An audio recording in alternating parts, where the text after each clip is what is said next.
Они говорят, что стены гарема хранят 1000 тайн, но самая глубокая, самая ядовитая истина кроется не в его камнях, а в хрупких обещаниях, шепчущихся под его позолоченными потолками. Нарушенные клятвы, предательство не плоти, но самой души династии.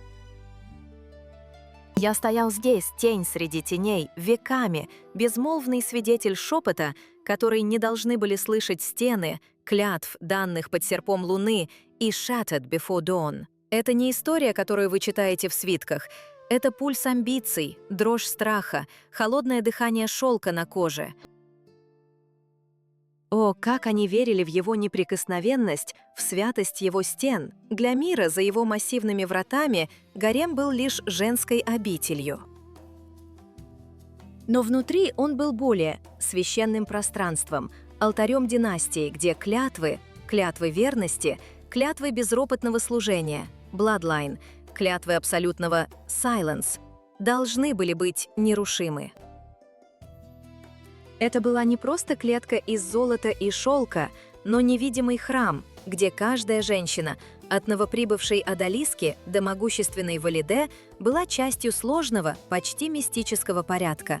Ее роль, ее долг, ее будущее – все было предначертано, выткано в гобелене судьбы империи. На его полированной поверхности чистота и долг преобладали. Здесь, среди ароматов роз и сандала, в мерцании лампад, царила идеальная гармония. Каждое движение, каждый взгляд, каждая мысль, казалось, подчинялись высшей цели – сохранению и процветанию султанского рода. Представьте себе идеально чистый, нетронутый шелковый платок, белее снега. Он лежит на инкрустированном перламутром столике, символизируя невинность, невысказанные promises, безупречную преданность. И вот, легкое, незаметное движение воздуха или, быть может, чье-то небрежное прикосновение. И он падает. Медленно. Почти бесшумно. Касается пола, лишь едва задевая невидимые древние пылинки. The air here, thick with jasmine and dread. Behind these gilded walls, where even the sun struggles to claim its rightful place, a different war is waged. Not with scimitars, but with whispers. A delicate blade, honed by silence. See her? The young girl, with eyes too old for her years. She passes by a half-open door, a scroll clutched in her hand, a tremor in her step. A fragment of a conversation meant for no one beyond that chamber drifts out into the echoing hallway. A name, a secret, a lie, perhaps. Was it truly accidental? Or was the rustle of her silk meant to draw attention just so? No one was meant to hear the soft friction of that fabric against her skin, yet the sound hangs in the air, a bell tolling for trust. The Grand Sultana, a figure carved from obsidian and pride, sips her sherbet. Its sweetness, a deceptive veil. Her gaze, sharp as a winter's dawn, drifts across the courtyard, a predator's slow sweep. It settles. On whom? On a lesser favorite, perhaps. A smile too bright, a gesture too familiar shared with a guard. A flicker. That is all it takes. A seed planted in the fertile ground of her suspicion. No one was meant to see that flicker in her eyes. Yet here we are, watching it bloom into venom, swift and silent. This is the poison that seeps unseen. Later, in the quiet of the night, a sealed missive, meant for the Sultan's eyes alone, finds its way to a different hand. Not a forceful theft, no. Merely misplaced, discovered. And the seal? Cracked. Not violently torn, but delicately, almost lovingly compromised. A breach of trust far deeper than any physical wound. A silent scream across the dynasty, revealing a secret betrayal no blade could ever expose. The broken wax, a testament to a broken vow. This is how the bonds are severed, not with the clang of steel, but with the insidious caress of silk against skin, with a carefully placed word that blooms into 1,000 suspicions. The harem, a cage woven from gold and ambition, becomes a battlefield of the mind. Paranoia, a loyal shadow, clings to every woman, every promise. The game of queens, my dear, is not about who holds the most power, but who can most cunningly dissolve the truth, drop by silent drop. That innocent-looking cup of sherbet, once a symbol of peace and hospitality, now becomes a vessel. Is it merely a metaphor for the slow-acting poison of doubt, or does a more tangible threat swirl within its depths? One sip and the mind begins to unravel. One rumor, one overheard phrase, and a bloodline begins to fracture from within. Silence here is not peace. It is the echo of unsaid threats, the rustle of plots unfurling. Every word has weight, every glance a hidden dagger. And so the edifice of trust, painstakingly built, crumbles from within. Not with a bang, but with the slow, agonizing drip of unseen poison, meticulously administered until the very air they breathe is thick with deceit. The silence that fell upon the Sultan's chambers was unlike any other. It was not the reverent hush of courtiers, nor the soft murmur of the harem's evening rituals. This was a silence that carried the weight of a stone, dropped into the deepest well of the dynasty. A silence born of vows shattered, of trust turned to ash. Look closely, past the gilded screens and the scent of jasmine and regret. See the Sultan, not in his regalia, but in the solitude of his private world. His hand, once firm and unyielding, now rests upon the carved armrest of his throne. A hand that has signed decrees of life and death, commanded armies, gripped the reins of an empire. But watch as his thumb traces the surface of his signet ring. The silver, once gleaming, now seems dulled by the dim light, and the intricate imperial cipher, it appears blurred, indistinct, a ghost of its former clarity. Is it merely the play of shadows, or does it reflect a deeper truth, a fading of his own imprint upon the very legitimacy he embodies? For the bloodline, you see, is not merely a string of names etched into history. It is the river that feeds the empire, the very source of its power, its future. And when that source is poisoned, when the sacred bond of succession is threatened, the heart of the world itself begins to falter.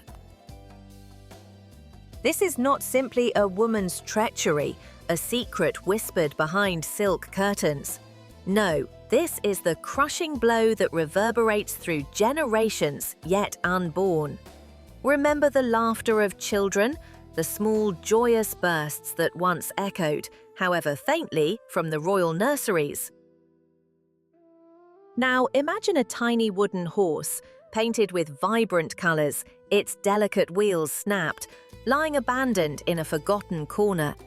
Its painted eyes stare blankly, a silent testament to a future that has been broken, tossed aside.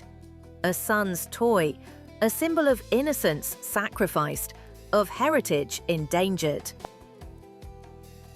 The betrayal, once a personal wound, has now become an axe striking at the very roots of the tree that shelters all. The Sultan's eyes, usually a fortress of command, now hold a flicker of something raw, vulnerable.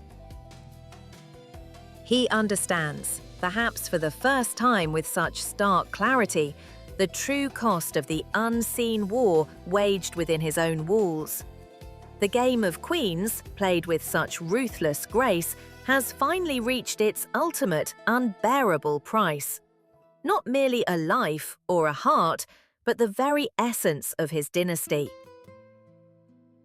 His sons, his grandsons, their future hangs in the balance, no longer secured by the strength of his will, but vulnerable to the corrosive touch of a broken vow. The poison, women, is not always swift, nor does it always come in a chalice. Sometimes it is silence. Sometimes it is the slow, deliberate erosion of trust, of lineage, until one day the empire wakes to find its vital river has run dry. This is the shadow that now falls across the Sultan's chamber, across his weary face, and across the gilded cradle that stands empty in the harem's most guarded room. The air, thick with unspoken truths, still clung to the velvet drapes, a silent witness to the Sultan's fury. You felt it, didn't you? That tremor deep within the stones of this palace as the foundations of trust began to crack.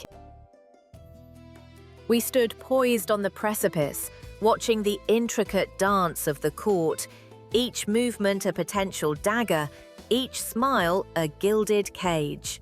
But the true danger, as always, rarely comes from the obvious blade.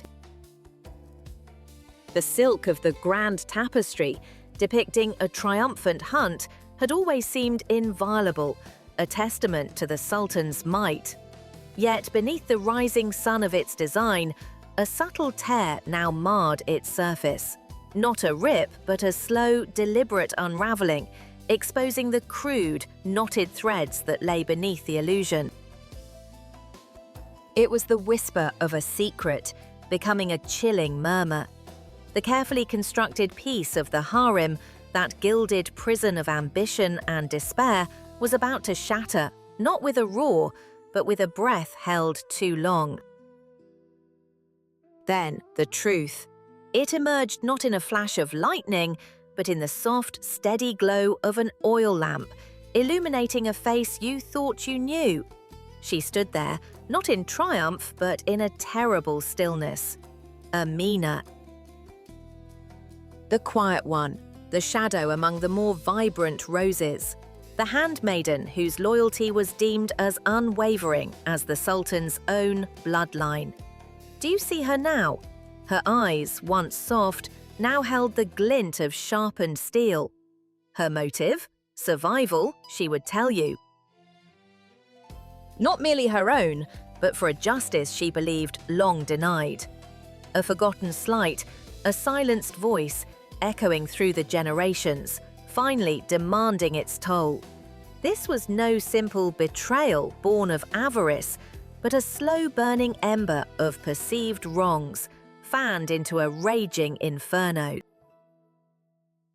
A desperate gamble in a game where the stakes were always life or a swift, silent death by poison. She had been a pawn, yes, but a pawn that learned to move like a queen, gathering her own silent army in the shadows. She sought not to destroy the dynasty, but to reshape it, to burn away what she saw as its rot, believing herself the instrument of a brutal cleansing. And in that moment, as her gaze met a polished silver mirror, she saw not the demure girl who first entered these chambers, but a hardened stranger. Her features, once yielding, were now chiseled by unforgiving resolve, a testament to the cruel transformation wrought by this palace. The face reflected back was not one of evil, but of an absolute, chilling pragmatism. The silence that followed her confession was heavier than any shout, for it carried the weight of shattered trust, of an innocence forever lost. This was the true face of the serpent, born not of malice, but of a desperate will to endure, no matter the cost. And you, dear watcher, understand now, don't you? In this world, the greatest dangers are rarely seen, rarely heard, until their coils are already tightening around your very throat. The game, it seems, has only just begun.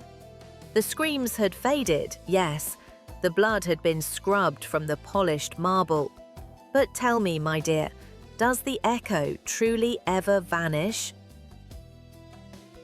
Or does it merely settle, a fine dust of dread upon every gilded surface, tainting every breath, poisoning the very air.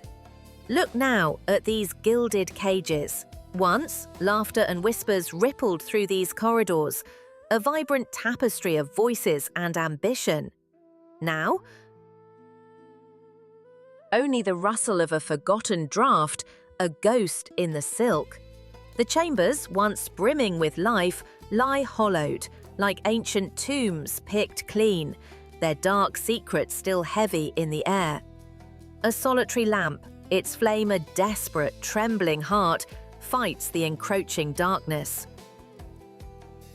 It casts long, dancing phantoms that are not mere shadows, but the restless ghosts of what was lost, of betrayals whispered and vows broken. The silence. Ah, the silence.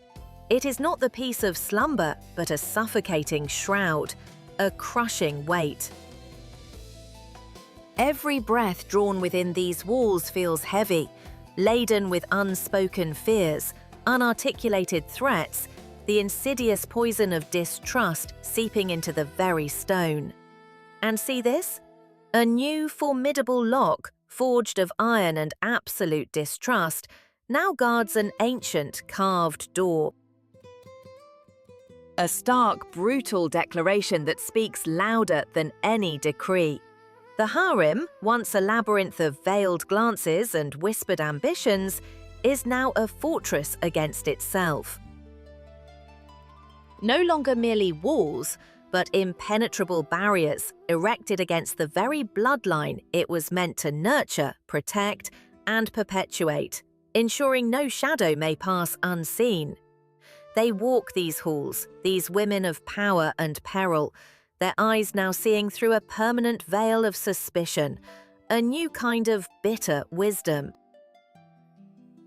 The knowledge, the indelible truth of what lies beneath the shimmering silk and the practiced smiles, it has poisoned the very wellspring of their existence. Each new arrival, each innocent face, now carries the burden of potential betrayal. For what has been done once can and will be done again. Such is the cyclical curse of power, the dynasty's shadow stretching long, catching every soul in its cold, relentless embrace. The vows, once broken, fracture the very foundation of trust, piece by irreparable piece, leaving a legacy of perpetual paranoia, a silent internal war. Indeed, the harem's silence is no longer peace, but a crushing weight of unspoken threats. A heritage not of triumph, but of enduring scars etched deep upon the soul. Do you feel it? The pervasive, cold dread that clings to the very air. A constant reminder of the true price of absolute power and the darkness that forever lurks within the heart of the Sultanate.